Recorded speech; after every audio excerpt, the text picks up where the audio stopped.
Hello, welcome back to the Watford Way. Unfortunately, reporting after a really heavy and disappointing defeat away at Carrow Road this afternoon. Now, I was doing a watch along for this game on the channel, and I put on this Watford shirt because I felt quite positive and confident and optimistic going into this game, but how wrong I was. Now, I've got a statistic for you here, which isn't really good reading, but I think it highlights the issue that Watford are having at the start of matches at the moment. And it's actually talking about, when we concede in matches. And in the last four matches, Watford have conceded within the first 4 minutes. Now, against Derby, we conceded in 2 minutes to Adams. Against Sheffield United, we conceded within 2 minutes, obviously through Callum O'Hare and a subsequent Daniel Batman own goal. Against Coventry, we conceded within 4 minutes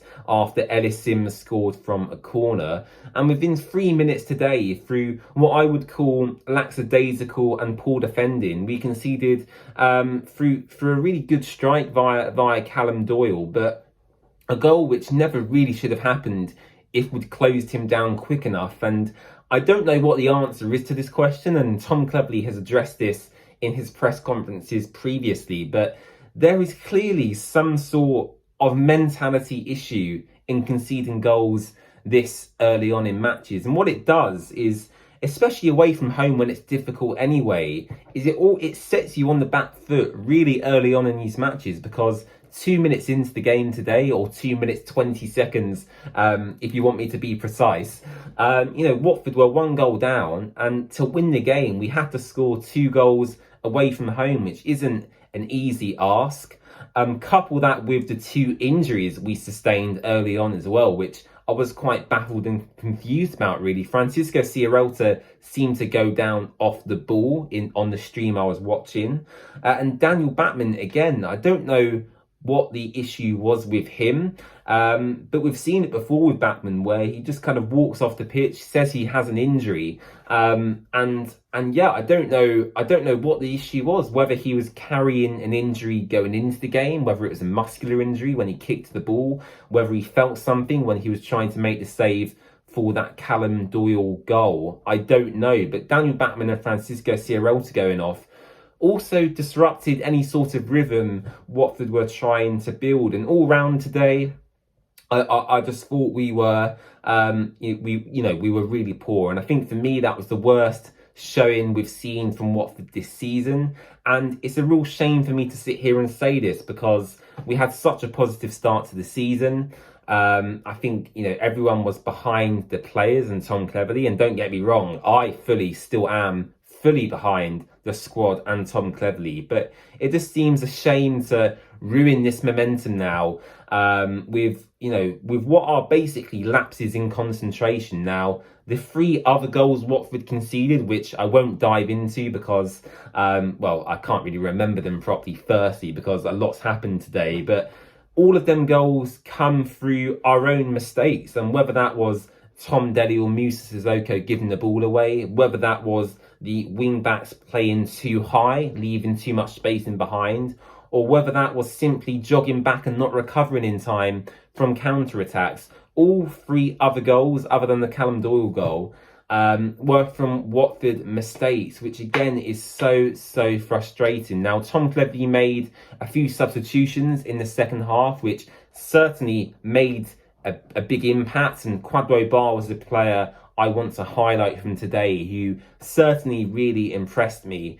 And he was certainly actually our most threatening player, alongside Georgie Shapvatatse, who I would name as Watford's man of the match today. In terms of the overall man of the match from the game, I would probably say Callum Doyle was that player, on loan from Manchester City, of course. He was really impressive both on and off the ball. He took his goal really well. Lovely range of passing as well. He's left-footed, and he's a player who I'm sure Norwich and Norwich fans are really happy to have at the club. But in conclusion, look, I'm not going to sit here and berate individuals, really. I'm not that type of person. I don't think we're anywhere near that situation yet anyway.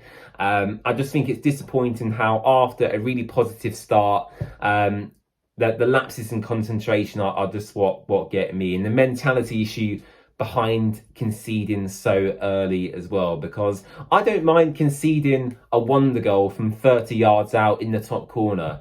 It's more conceding, like we saw against Derby, like we saw against Sheffield United, like we saw against Coventry.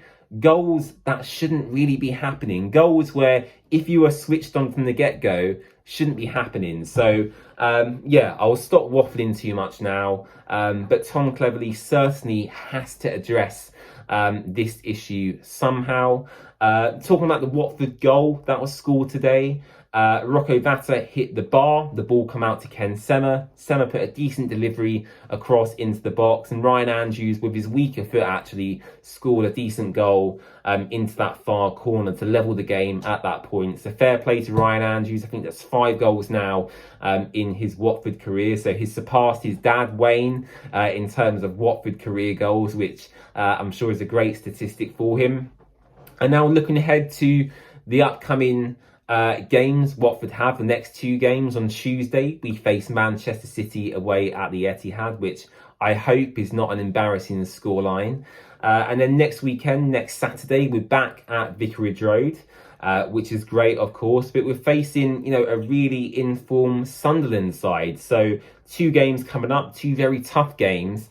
And hopefully Watford can keep the morale high and keep the good vibes going, because I don't want us to get embarrassed in the next 2 games, because if that happens, I think you'll find the negative fans that were there last season will suddenly start to turn against the current crop of players, which is what we don't want to see. So looking ahead to them 2 games, hopefully they're not as bad as I'm anticipating in my head currently after that defeat to Norwich. But we'll have to wait and see what happens. Thank you very much for watching. Of course, it's really appreciated. Please subscribe to The Watford Way and check us out on all our other social media channels on both Twitter, Instagram, Facebook, and of course here on YouTube. And I'll see you tomorrow for our Manchester City versus Watford match preview. Bye-bye.